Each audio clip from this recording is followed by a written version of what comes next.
Tidak perlu harus mati dulu, harus baru tahu kita kemana sudah mati. Nggak perlu, karena ada buku, ada petunjuk, ada map-nya. Saya bingung kenapa ada pendeta-pendeta dulu ngomong begitu ya.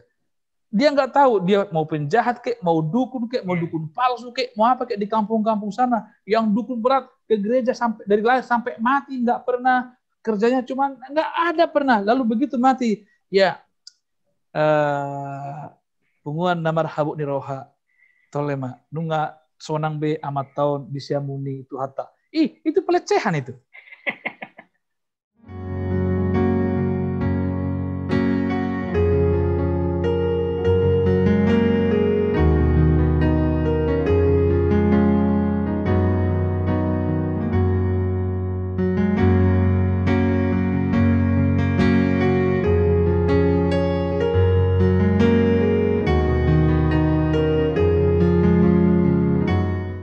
Melanjutkan yang tadi, Pak, bahwa jiwa kita yang masuk ruang tunggu, lalu nanti ketika Yesus datang, kita dibangkitkan dengan tubuh kemuliaan yang baru, Pak, ya.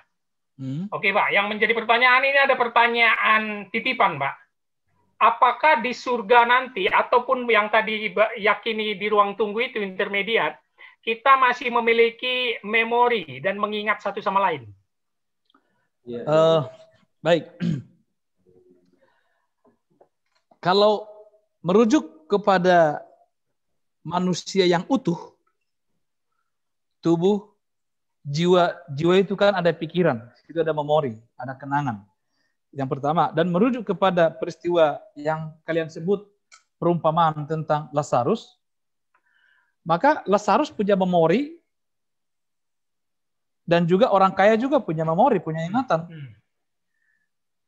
Suruhlah dia, engkau kan sudah dapat bagian di bumi, kau udah kenyang-kenyang kan, dia nggak sanggah tuh, dia sadar itu. Ini Lazarus ini kan gembel di bumi ini. Kalau gitu Tuhan, diingat lagi, memorinya diingat. Suruhlah dulu, keluargaku masih banyak yang tengil-tengil, biarlah aku yang ada di sini. Itu simple. Dan kalau kita baca lagi kitab Wahyu, komunikasi di antara jiwa-jiwa yang sudah meninggal itu juga ada, artinya bahwa memori itu tidak hilang. Karena kalau memori hilang, kan manusia jadi robot dong. Allah tidak pernah membuat manusia itu jadi tanpa identitas, tanpa kepribadian, dan karena manusia yang utuh adalah manusia yang terdiri dari ada tubuhnya, ada pikirannya, ada jiwanya, ada kepribadiannya. Jadi kalau dikatakan, apakah di intermediate stage itu akan kita punya memori, kenal sama yang lain? Ya simpel, iya. Karena kalau kita tidak kenal satu dengan yang lain, ya kita mumi dong, ya kan? Ya. Nah, aku pernah baca tafsiran, Pak. Oh, silakan Pak Mel lagi. Ini, ya, menarik ini Pak. Saya mendengar penjelasan Pak Maruhal dari tadi, memang menarik ya. Hanya memang kalau kita bilang nanti masih bisa diingat, ya. Nanti kalau ada orang yang berkata begini, Pak, ya memang nanti kalau kita ketemu dengan istri kita di surga, ya ini dia istriku, pasti kita akan bilang begitu, Bu. Artinya gimana itu, Pak? Ini menarik. Tapi ingat, memori kita, pikiran kita, kepribadian kita itu adalah sebuah memori, ingatan, kepribadian yang tidak lagi tanda petik ada unsur keduniawian. Ya, itu nih. Kenapa, Pak? Kok bisa? Artinya begini, kita itu ada di sebuah ruangan yang nuansanya surga. Hanya manusia sampah yang menginginkan dia sudah ada di istana, tapi dia pengen tinggal di kolong jembatan. Dan manusia normal tidak akan pernah mau. Artinya, kita tidak akan pernah mungkin juga tinggal di istana, tapi berkarakter manusia sampah, nggak mungkin. Artinya, kita sudah mengalami perubahan semua itu. Ketika masuk ke dalam intermediate state itu, ruang tunggu itu, jiwa kita itu, maka di sana sudah tidak ada lagi pikiran pengen kawin mengawini, makan ini. Artinya jangan pikirkan, ingat, ini di surga nih, ingatan saya nih harusnya saya butuh rokok habis makan ini. Tentu tidak akan ada lagi pikiran-pikiran seperti itu.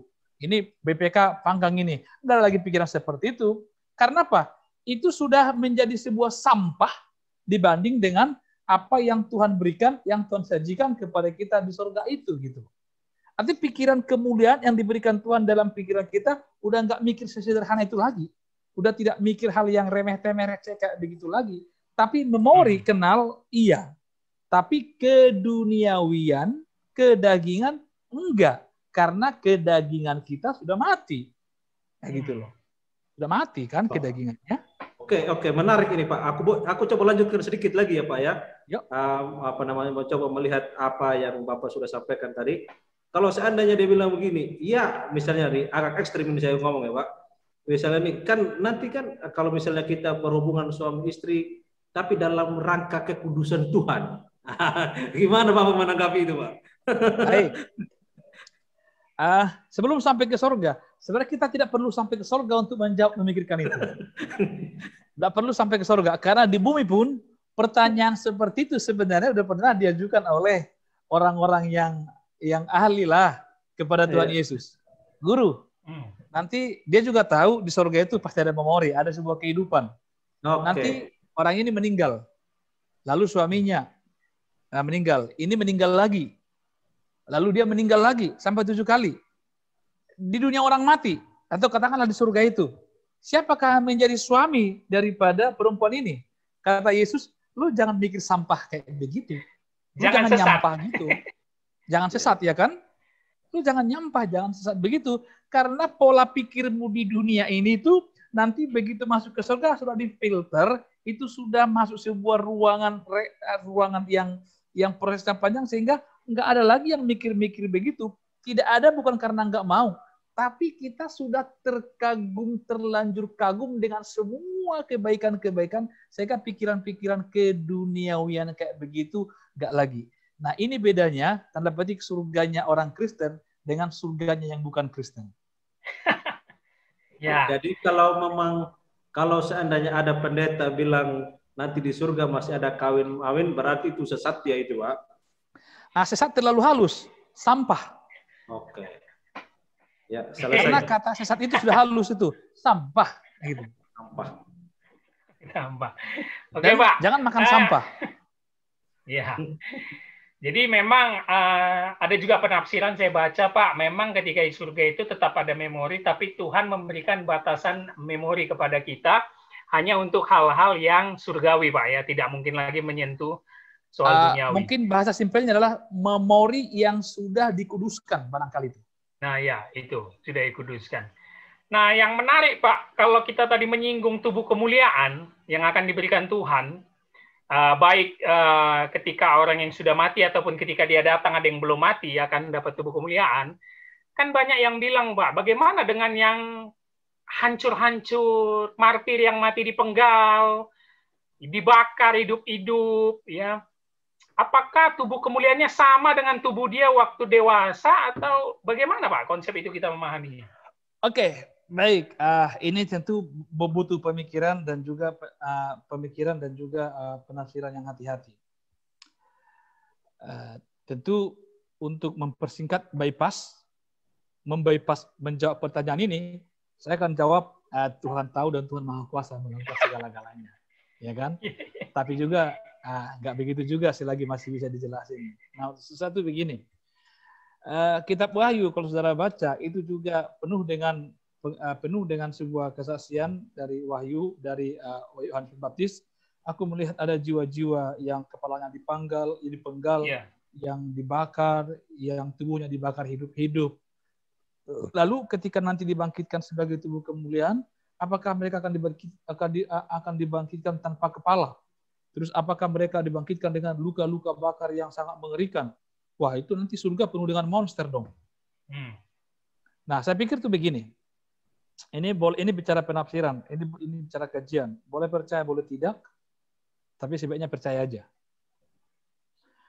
Ketika manusia itu ketika tubuh ini dibongkar, kita mengalami kemah ini dibongkar, maka tubuh kita dikatakan akan diganti dengan tubuh kemuliaan. Baik, yang dimaksud dengan tubuh kemuliaan tentu bukan tubuh yang berubah menjadi bersilau, menjadi glowing, enggak. Saya pikir tubuh kemuliaan adalah tubuh manusia yang disempurnakan oleh Allah yang punya kualitas masuk ke surga. Karena ingat, di surga itu tidak hanya ada jiwa, ada tubuh. Karena kalau hanya jiwa, itu bukan manusia, itu roh. Betul sih kata Alkitab, yang ke surga kan jiwa kita. Betul sih kata orang-orang, yang ke surga kan jiwa kita. Bukan cuma jiwa juga kali, tubuh, karena kalau nggak ada tubuh, buat apa ada kebangkitan? Tetapi ketika ada orang, misalnya ada orang dimakan ikan, kan sudah jadi tahi itu dimakan ikan, udah jadi kotoran. Ada juga orang yang dicincang, ada orang yang dibakar, ada yang dibom, segala macam. Terus tubuh kemudian seperti apa? Yang saya mau katakan tuh begini, apakah tubuh waktu kecilnya? Apakah tubuh waktu besarnya? Ini penafsiran. Saya percaya bahwa tubuh yang akan dibangkitkan sebagai tubuh kemuliaan itu adalah tubuh pada saat kita mengalami semua atau pada saat kita mengalami seluruh penganiayaan itu, dan itulah yang akan mengalami kebangkitan. Misalnya nih, kalau saya sekarang ini, kalau jangan saya dulu, si Romi dulu lah. Kalau Romi misalnya sekarang dianiaya, lalu mati besok, dipancung, disalib, dicincang, dimutilasi segala macam. Tubuh yang mana yang akan dibangkitkan Tuhan, yang akan dikenal orang? Tubuh yang sudah dimutilasi itulah. Saya percaya bahwa tubuh yang akan dibangkitkan sebagai tubuh kemuliaan yang sempurnakan itu adalah tubuh sebelum saat terakhir mengalami penganiayaan itu. Bukan tubuh waktu masih remaja, waktu masih kecil, bukan. Tubuh sebelum atau pas saat masuk pada penganiayaan itu. Dan bagaimana dengan orang-orang yang sudah misalnya dimakan ikan? Kan ada orang dimakan ikan. Iya. Ada kan orang yang sudah hancur lebur, semua dimasukkan waktu penganiayaan, ada dimakan singa. Ada dimakan binatang-binatang buas. Bagaimana dengan ini? Nah, jawaban saya pertama, disinilah. Tuhan pasti tahu. Tuhan pasti tahu dan berkuasa untuk membangkitkan tubuh ketika dia mati, sebelum dimakan singa, sebelum dimakan oleh serigala, pada saat mempertahankan imannya. Bukan berarti dia bangkit dalam serigala itu, serigala sudah mati, kayak gitu. Ini menjadi satu masalah, Pak. Bagaimana dengan anak bayi, Pak? Nah, yang meninggal, baik baru dilahirkan ataupun masih dalam kandungan, yang kita yakini masuk surga, terus di sananya gimana, Pak ya? Bagaimana dengan bayi ya? Iya. Ini masalah yang sulit mendapat jawabannya, Pak. Oh, baik. Saya coba menggunakan mengadakan pendekatan menyeluruh, pendekatan katekisasi lah.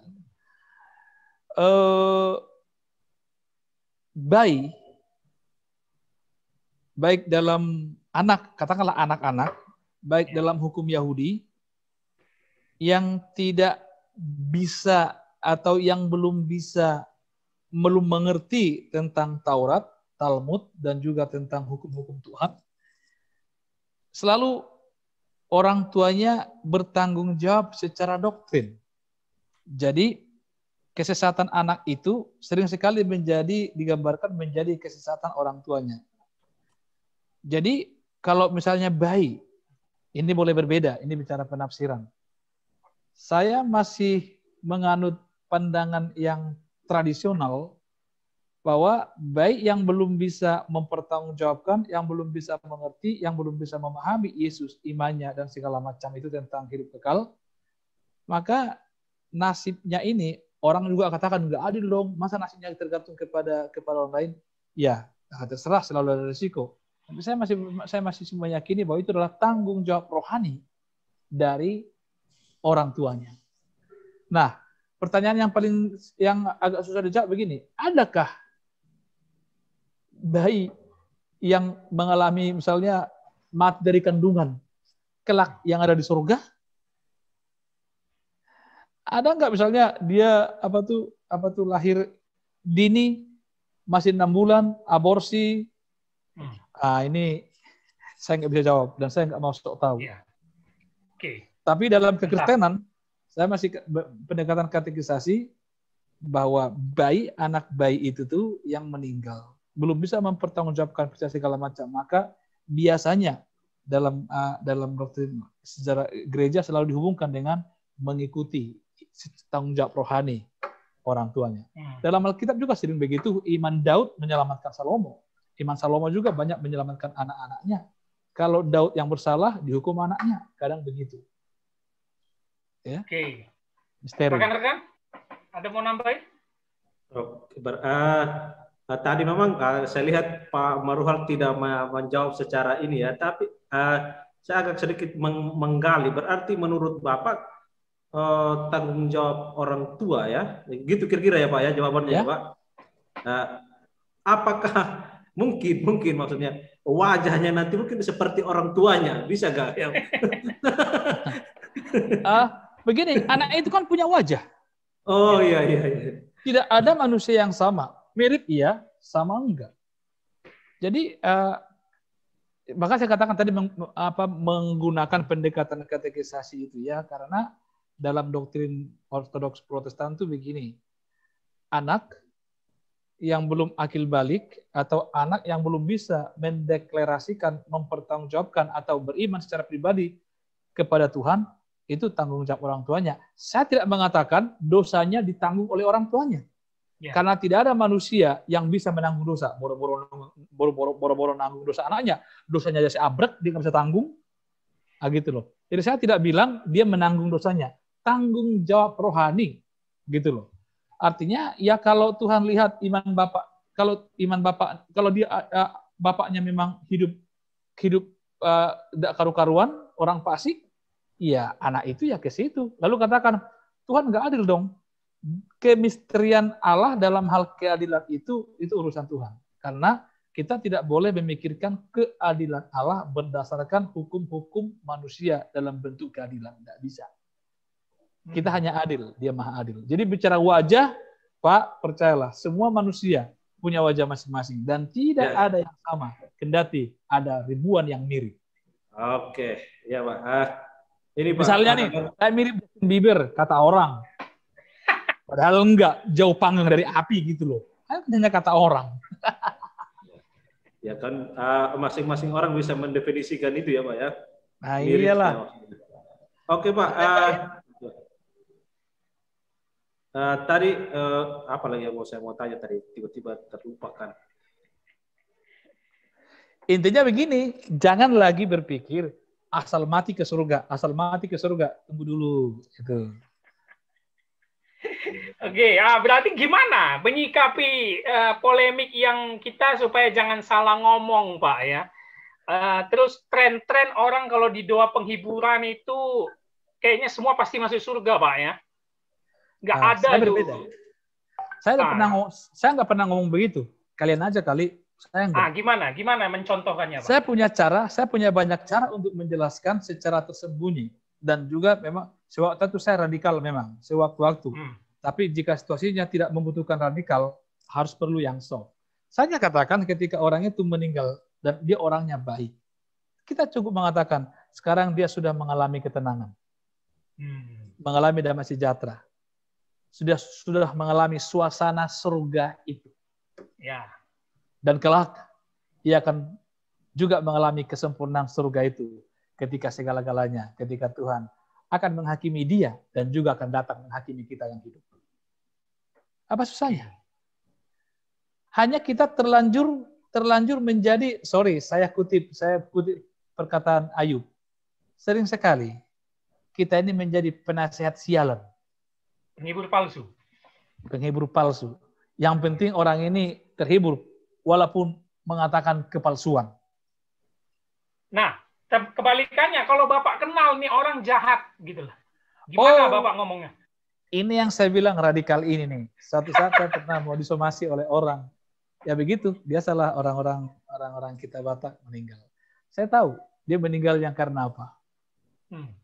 Dikejar aparat karena kejahatan, lalu melarikan diri, ya keluarlah timah panas itu. Lalu meninggal. Saya sudah bilang, jangan saya. Ya kan Bapak Pendeta, jangan saya. Yang begini-begini, saya nggak bisa kompromi. Akhirnya nggak ada yang mau, ya sudah, saya lah. Saya hanya bilang, orang jenazah yang terbaring, kaku di hadapan kita menjadi pembelajaran supaya kita jangan ada yang hidup sekarang mengikuti jejak orang ini yang mengalami kesusahan di atas kesusahan sesudah dia meninggal. Oh, tapi Bapak nggak bilang neraka ya? Suasananya. Dia mengalami penyiksaan, dia mengalami sesuatu yang luar biasa karena meninggalkan Tuhan. Karena Alkitab cukup bilang, berbahagialah orang yang mati di dalam Tuhan. Sebab mereka akan mendapat upahnya dan istirahat. Sebaliknya, meratap, berduka, dan semaputlah orang yang mati di luar Tuhan. Kalau kita pasang kebalikannya kan begitu. Memang saya waktu itu dimarah-marah. Hampir katanya keluarganya meminta pengacara mensomasi saya. Karena memalukan di ruang umum mengatakan begitu. Saya sih katanya ngomong begitu, menghakimi. Dari mana dia tahu orang tua kami ada di penjara? Kayak dia malaikat, kayak dia Tuhan. Ya, tidak perlu menjadi malaikat untuk mengetahui seseorang kemana arahnya. Tidak perlu menjadi seorang pelacur untuk bisa melayani pelacur. Ya kan? Tidak perlu harus mati dulu, harus baru tahu kita kemana sudah mati. Nggak perlu, karena ada buku, ada petunjuk, ada map-nya. Ya kan? Jadi memang dibutuhkan ketegasan supaya kita jangan sekali mengikuti. Saya tahu kenapa saya bingung kenapa ada pendeta-pendeta dulu ngomong begitu ya. Dia nggak tahu dia mau penjahat kek, mau dukun kek, mau dukun palsu kek, mau apa kek di kampung-kampung sana yang dukun berat ke gereja sampai dari lahir sampai mati nggak pernah, kerjanya cuman nggak ada pernah. Lalu begitu mati ya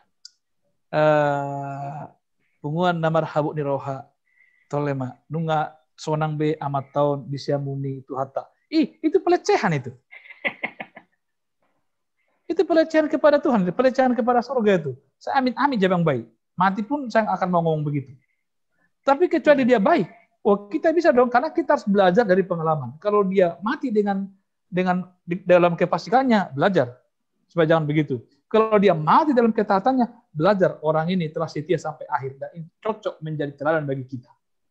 Karena dia telah mengalami upah dari ketaatannya kepada Allah. Dan kita percaya di alam sana, di alam yang kita tidak bisa sampai ke sana, ia telah mengalami ketenangan, damai sejahtera, sukacita. Tambahnya dikit, tapi belum surga. Apa susahnya ngomong begitu? Jadi dengan konsep intermediate ini Bapak yakin Abraham juga masih di situ, Pak?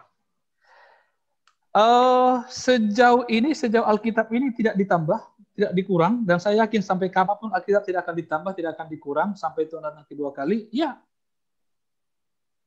Ya. Jadi yang di surga siapa, Pak? Bapa kami yang di surga, dikuduskanlah namamu, datanglah kerajaanmu. Ya Allah Trinitas, Tritunggal, sekali-kali malaikat. Elia Pak ya, sama Henok ya. Itu kita tidak boleh jadikan itu menjadi sebuah doktrin. Karena itu kasusnya amat spesial, khusus, super khusus. Oke, ya ini pandangan yang aku yakin Pak, ini banyak pertentangan pro kontra ya. Karena banyak yang meyakini ya sekejap mata meninggal kita di surga. Ada juga yang meyakini itu. Tapi intermediate state juga banyak juga yang meyakininya. Dan hari ini kita dapat pembelajaran lah ya. Teman-teman ada yang mau nambahkan? Ya, Pak, kan ada juga orang yang bilang begini kalau kita nggak pernah menikmati suasana surga. Tapi ini kan cuma pandangan Bapak aja, nanti saya coba tanya. Ada orang yang sering ini Pak, misalnya nih dia kena COVID, udah mau hampir mati, tiba-tiba dia dibawa Tuhan ke surga. Lalu dia melihat suasana surga itu seperti apa, ya kan? Terus dia lihat orang-orang, dia lihat bapaknya, mamanya, opungnya yang sudah mati itu di surga itu. Mereka sudah mendapatkan tempat yang layak di surga. Dan di sana ada sumber air kehidupan. Itulah ya, di antaranya memang selalu aja saya lihat kesaksian ya. Mereka bilang, tapi dia tidak pernah menampakkan wajahnya, cuma lihat badannya yang setengah.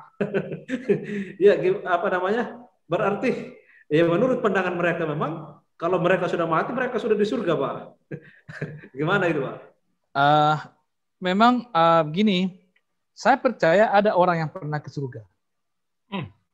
Dan itu ini menarik ini. Tapi bukan fisiknya. Tapi Paulus. Yang disebut dengan aku pernah ke langit tingkat tinggi. Semua penafsir, semua orang merujuk itu bahwa itu adalah surga. Tapi jika ada manusia sekarang yang menyebut saya naik ke surga, saya turun ke surga, saya turun lagi dari surga, saya dibawa berkeliling ke surga, dan di sana aku banyak melihat orang-orang segala macam. ini bisa karena kedangkalan pengajaran atau karena ingin nikmat sensasi, gitu ya. Saya tidak pernah percaya siapapun orangnya itu yang mengobrol-obrol surga, turun naik, ya saya anggap sebagai badut. Udah anggaplah sebagai penghibur, anggaplah sebagai ya bikin sekali-sekali juga kan urat saraf ini juga kan pengen ketawa, pengen juga ya relax, melihat kebodohan, ya sudahlah. Tapi kalau meyakini mereka ke sana melihat orang segala macam, enggak. Kalaupun mungkin, saya pengen tanya aja sih, jam berapa? Jam 1 siang, oh ngigau barangkali. Oh mimpi barangkali gitu. Tapi kalau Paulus, itu pun tidak diombar-ambirnya. Dikatakan, saya pernah ke langit tingkat yang ke-7. Saya sih memahaminya sejauh ini walaupun tidak ada indikasi, tidak ada secara literal menyebut itu surga.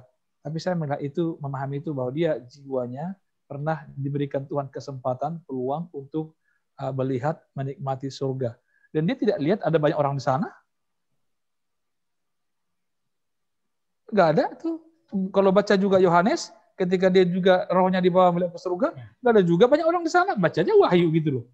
Nggak ada banyak orang berjubel-jubel. Nggak juga. Yang ada adalah ada malaikat ujungnya menyentuh mulutku dan segala macam. Itu begitu. Artinya surga itu real. Tapi ini, apa sih susahnya memahami kita ini sedang gali resik gitu loh. Wisuda itu pasti, tapi lagi gladi resiknya sudah ya tinggal nanti apa bedanya gladi resik dengan wisuda benaran? Wisuda benaran kan ya itu sudah sah. Nah, tapi kan gladi resik juga sama sukacitanya kok. Suasananya juga sama, sukacitanya sama. Jadi bagi saya intermediate state itu dan dunia ini adalah semacam ya gladi resik kehidupan. Maka saya hanya ingin mengatakan supaya jangan terlalu gampang mempercayai orang saya udah naik ke surga. Itu terlalu ngigau tuh, halu.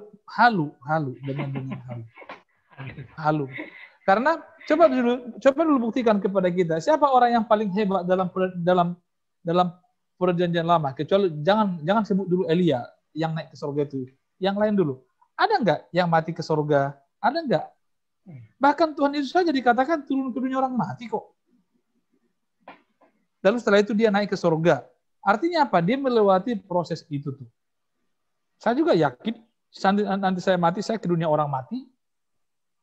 Ketika misalnya matilah Abraham, Alkitab katakan dia dikuburkan. Itu juga ke Seol, bukan ke surga, bukan ke Firdaus. Baca aja Alkitab perjanjian lama dengan baik-baik. Ketika Abraham mati, maka ia dikuburkan atau dia masuk ke dalam dunia orang mati. Seol. Abraham udah beriman tangguh kayak begitu loh. Apalagi lu anak kemarin, kencing aja belum lurus. Okay. Itu bahasa orang pasaran ya. Artinya kehidupan aja belum lurus. Ya. Abraham yang selurus-lurus begitu aja masih turun ke dunia orang mati. Dikuburkan. Itu kan? Yakub juga masih begitu. Okay. Artinya begini, saudara-saudara. Saya bukan tidak percaya ada surga. Justru karena saking percayanya surga itu mulia, maka memang orang-orang ke sana yang sampai ke sana itu betul-betul diproses hebat luar biasa. Sudah dalam kehidupan ini pun diproses. Di alam sana pun, di intermediate itu pun, itu bukan sebuah proses sih. Disuruh nunggu. Sampai kapan nunggunya? Kita nggak tahu. Mau sampai kapan nunggunya? Yang jelas ada batasannya. Tapi ketika sudah hidup kekal, sudah tidak ada lagi batasannya. Jadi dunia orang mati itu adalah netral. Seol maupun Hades netral. Tapi bicara suasananya yang berbeda sangat signifikan. Begitu. Jadi jangan percaya Pak ya, ke surga udah kuliah punggung-punggungnya. Macam betul lagi. Daniel aja enggak, Daniel aja lihat cuma penglihatan. Oke, Romi ada Romi? Udah jelas. Jelas ya. Oke ya teman-teman ya. Sebenarnya tadi kita mau menyinggung sedikit purgatori, Pak. Cuma dan aku yakin sebenarnya Bapak juga tidak meyakini itu, Pak ya. Boleh Pak dijelaskan secara singkat 5 menit, Pak? Saya meyakini purgatori. Meyakini, Pak. Oh, itu Meyakini intermediate state, Pak. Saya meyakini purgatori sebagai doktrin Katolik, maksud saya. Oh iya, iya. Purgatori, jadi tentu saya menjelaskannya dalam perspektif Katolik, bukan dalam perspektif iman Kristen, karena dalam iman Kristen tidak ada itu. Buat apa saya mempercayai yang tidak ada? Tetapi ingat, latar belakang dari munculnya purgatori ini adalah dimulai dari memang konsep bahwa ada intermediate itu, bahwa di masa antara itu masih ada campur tangan nego-nego ilahi, nego-nego rohani daripada manusia. Dan nego-nego itu turunlah dalam sebuah doktrin Katolik untuk nego itu lahir dalam bentuk doa. Nego itu lahir dalam bentuk peringatan-peringatan yang bisa mengubah hati Allah di sana. Tapi itu doktrin Katolik. Nah, saya ingin menyikapi dari sisi Kristen doktrin itu. Saya tidak mempercayainya. Yang saya mau tahu adalah bahwa sama seperti Abraham bilang sama orang kaya, tolonglah supaya keluargaku di sana ini bukan urusanmu itu. Di sana ada kitab yang mengajari mereka untuk percaya kepada kebenaran. Artinya begini, yang di dunia orang mati saja berupaya menolong orang hidup. Tuhan tidak mau, tidak boleh. Ini sosok orang hidup menolong orang yang ada di dunia orang mati. Gimana ceritanya? Tapi secara logika, secara biblikal kita ingin katakan berdasarkan satu ayat kisah Lazarus juga dengan yang ada di pakuan Abraham sudah menunjukkan dengan tegas bahwa sesungguhnya doktrin purgatori hanyalah sebuah akal-akalan untuk memperbodoh manusia sehingga dengan itu semakin banyak ritual-ritual yang dapat dilakukan umat pada waktu itu. Karena semakin banyaknya upacara, ritual keagamaan, semakin menambah pundi-pundi keuangan gereja waktu itu. Ya, jadi ada unsur politiknya juga, Pak ya? Politik dan ekonomi. Iya, politik dan ekonomi. Oke, jadi kita sudah bahas semua pandangan-pandangan. Jadi Pak Pendeta Marwal ini mempercayai intermediate state, berarti ya. Tergantung ke kita percayanya yang mana, Pak ya. Inilah gunanya kita belajar, Pak ya. Jadi ya pesan terakhir mau Bapak sampaikan bahwa kita seharusnya nggak boleh obral-obral surga, Pak ya. Betul, itu pesan terakhir. Kita memberitakan surga, tanda petik harus obral. Memberitakan. Tetapi menghinanya dengan aku sudah naik turun ke sana, memastikan dia ada di surga bersama-sama dengan Bapa. Tidak. Kita katakan Alkitab, kata Tuhan Yesus begitu. Iya, kata Tuhan Yesus kepada siapa? Yang kelakuannya apa? Yang imannya seperti apa? Karena Yesus tidak pernah menjamin surga kepada semua orang. Tapi menjamin surga kepada semua orang yang percaya kepadanya, yang hidup baru, yang mengasihi Tuhan. Itulah. Itu pun bukan mati langsung surga. Enggak juga. Ya, oke. Sampai di sini perbincangan kita, saudara-saudara. Kita akan bertemu lagi dalam diskusi teologi dan perbincangan Alkitab lainnya. Shalom, terima kasih.